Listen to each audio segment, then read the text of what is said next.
The scent of sage and memories filled Grandma Rose's Victorian mansion as I pulled into the curved driveway. Cars were already parked everywhere, expensive SUVs and luxury sedans that hadn't been here when Grandma was alive. Just 3 months after her funeral, and they'd already moved in like vultures. I sat in my car for a moment, hand resting on the leather briefcase in my passenger seat. Inside was the document that would shatter their Thanksgiving dinner. Grandma's real will, not the convenient forgery my Aunt Helen had presented to the family. Remember, sweetheart, Grandma had whispered to me 2 weeks before she passed, pressing a small brass key into my palm. The truth is in my study. 3rd drawer down behind the false back. Wait for the right moment. Now, watching my cousins stride around the property like they owned it, I knew that moment had come. Well, look who finally showed up. My cousin Marcus called out as I approached the front door. Didn't think you'd have the nerve to come back after everything. I smiled politely, clutching my briefcase. Wouldn't miss Thanksgiving, Marcus. Grandma always said it was the most important day of the year. He scoffed. Grandma's not here anymore, and soon, neither will you be. Inside, the house felt wrong. Aunt Helen had already started redecorating. Grandma's cherished antique mirrors were gone, replaced by modern art pieces. The Persian rug that had witnessed 50 years of family gatherings had vanished. Even the air smelled different.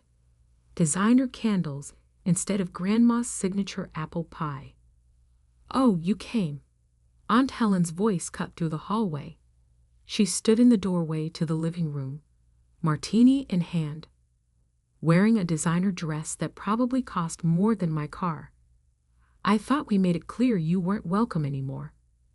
You did, I replied calmly. Multiple times. Through your lawyer, through email, and through that lovely eviction notice you taped to my door yesterday.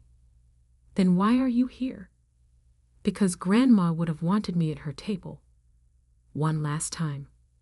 She narrowed her eyes but couldn't argue without seeming cruel in front of the gathered relatives. Fine, but after dinner, we're discussing your departure. Permanently. The dining room was full of familiar faces wearing unfamiliar expressions. Uncle George, who used to slip me $20 bills at Christmas, now couldn't meet my eyes. Cousin Sarah, who'd shared secrets with me during summer sleepovers, sat stiffly in Grandma's chair.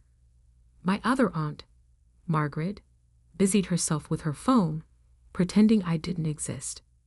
I took my seat, the furthest from the head of the table, next to the kitchen door. The same spot they'd put Grandma in her final years, after they decided she was too difficult to deal with. Before we begin, Aunt Helen stood, raising her glass. I want to thank everyone for coming to our first Thanksgiving in our new home. Mother would have wanted the house to stay in the family, and now it has. Several relatives nodded approvingly. They'd all received generous gifts from Aunt Helen after accepting her version of the will without question. And speaking of staying in the family, she continued, her voice hardening as she looked at me. Some people need to understand when it's time to let go. This house belongs to us now. The will was very clear. Was it? I asked quietly, placing my briefcase on the table. The room went silent. Even the children stopped fidgeting with their phones.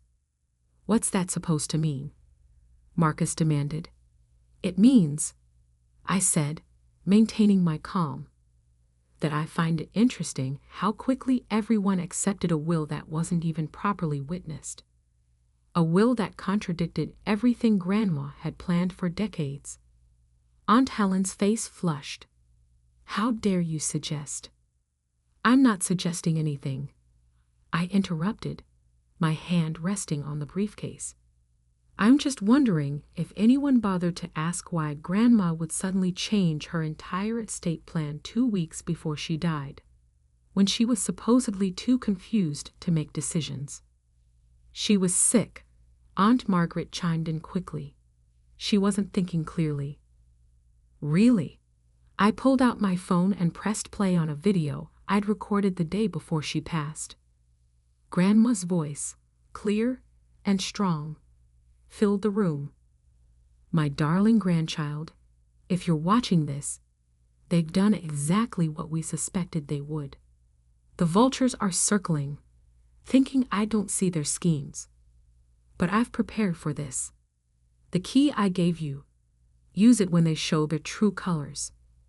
Aunt Helen's wine glass slipped from her hand, shattering on the hardwood floor. That proves nothing, she snapped, but her voice trembled slightly.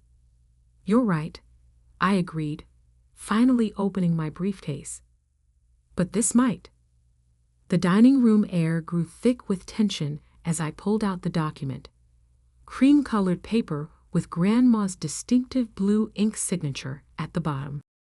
My hands didn't shake. They'd shaken plenty 3 months ago when I'd first found it, but not anymore. What is that? Uncle George's voice cracked slightly.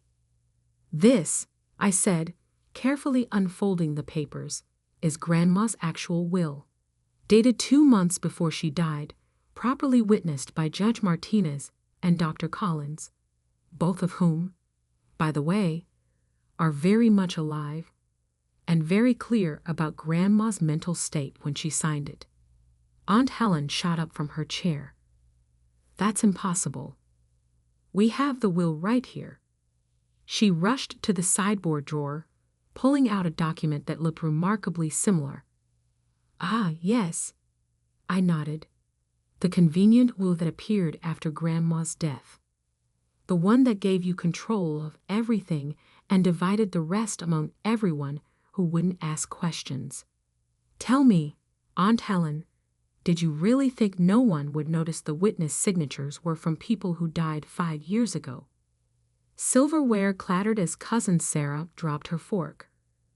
What is she talking about, Mom? She's lying. Aunt Helen snapped, but her face had gone pale. This is ridiculous. We all know your grandmother wanted. Wanted what? I cut in, my voice sharp. Wanted to give away the house she loved. Wanted to disinherit the grandchild who took care of her for the last 3 years, while you were all too busy to visit. Wanted to reverse every decision she carefully planned for decades. I stood up, pulling out my phone again. Should we call Judge Martinez? He's having dinner with his family, but I'm sure he'd be happy to confirm which will he witnessed. Or maybe Dr. Collins. He was quite upset when he learned someone had forged a will while he was still very much alive to testify. The room erupted in chaos. Cousin Marcus lunged for the papers, but I pulled them back quickly. Careful, I warned. The police have copies, and so does the district attorney's office. Forgery is a serious crime, after all.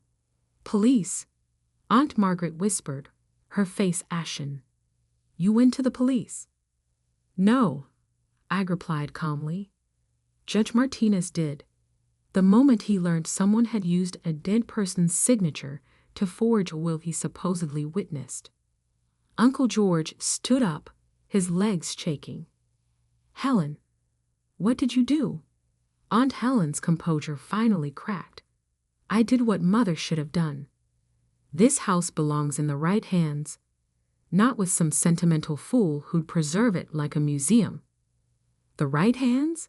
I laughed softly. You mean the hands that couldn't be bothered to visit her? The hands that were too busy planning renovations while she was still alive? Those right hands. I began reading from the real will, to my beloved grandchild, who showed me true love and care in my final years. I leave my entire estate, including the house at 1242 Maple Grove and all its contents. To those who chose material wealth over family bonds, I leave this lesson. Karma comes for us all. The silence that followed was deafening. You're lying? Marcus sputtered. This is some kind of trick. Would you like to see the video of Grandma signing it? Or perhaps the notarized statements from the witnesses? I have those too. I pulled out more documents. Or maybe you'd like to explain to the police why you all claimed a will was witnessed by people who died years ago. Aunt Helen suddenly lunged for her purse. This is absurd. I'm calling our lawyer. Lawrence Sterling? I asked innocently. He resigned as your counsel this morning. Ethical concerns, he said. Something about not wanting to be involved in estate fraud.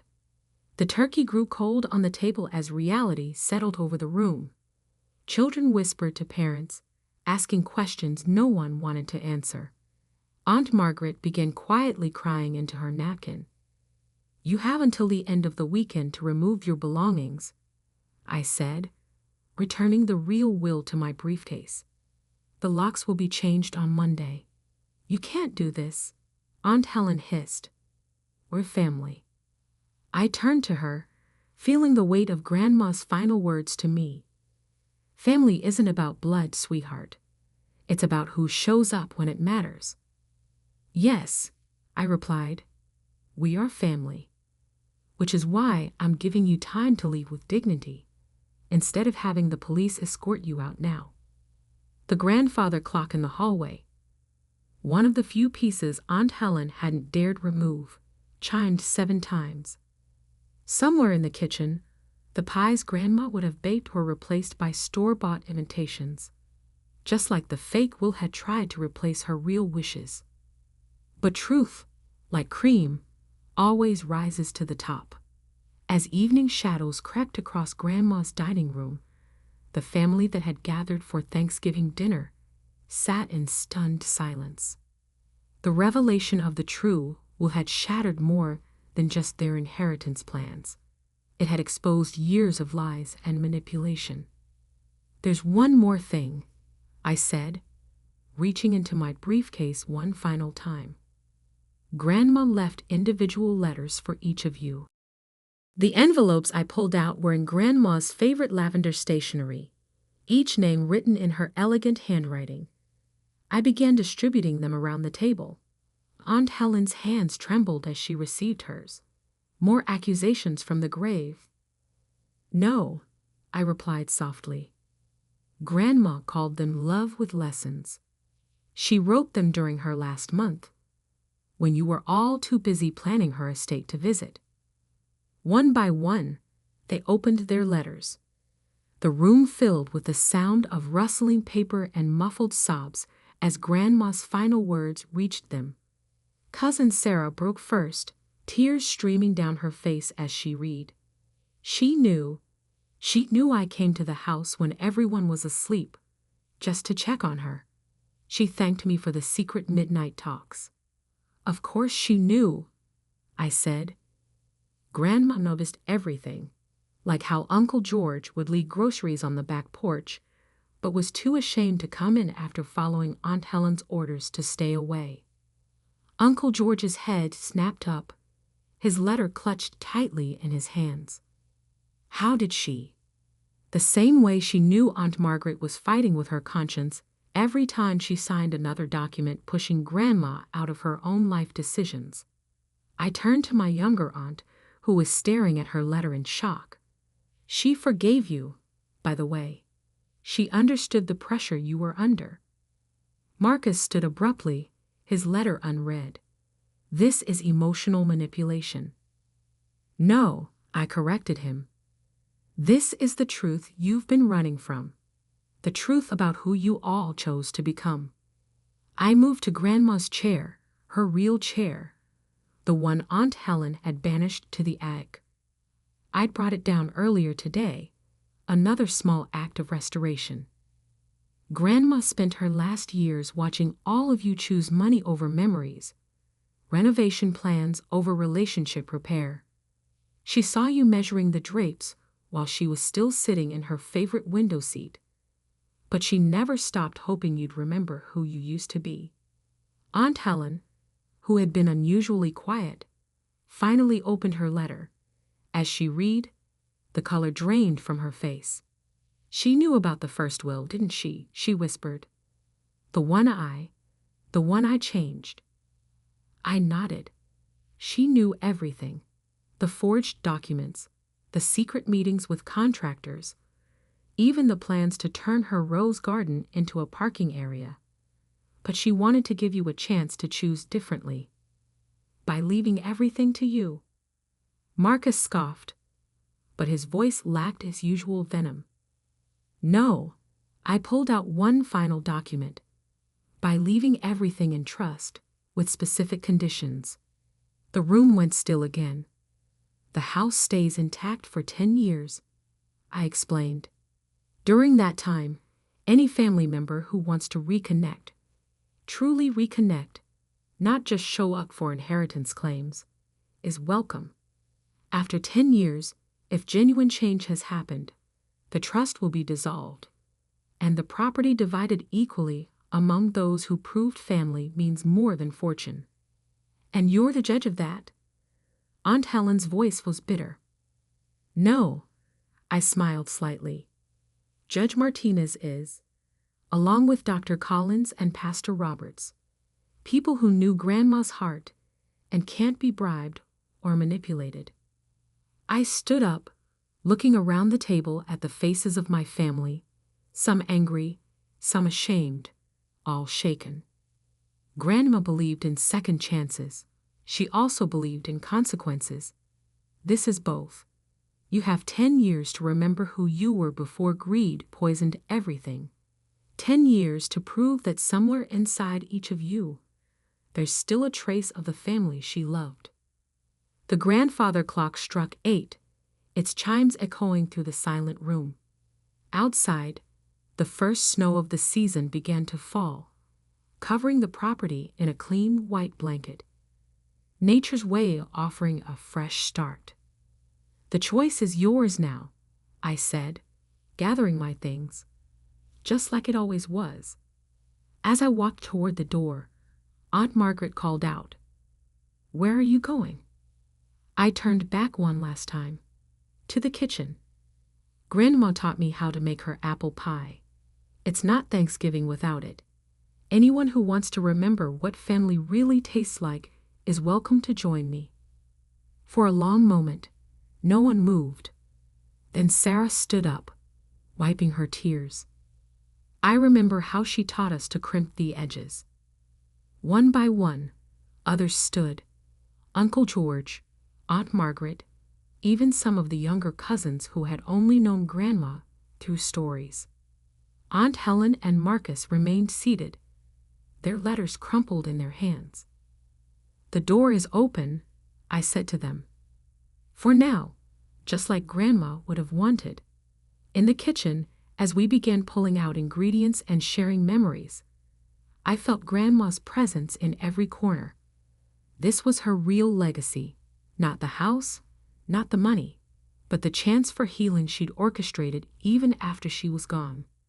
The snow continued to fall outside, covering all the old footprints, offering everyone a clean page to write their next chapter.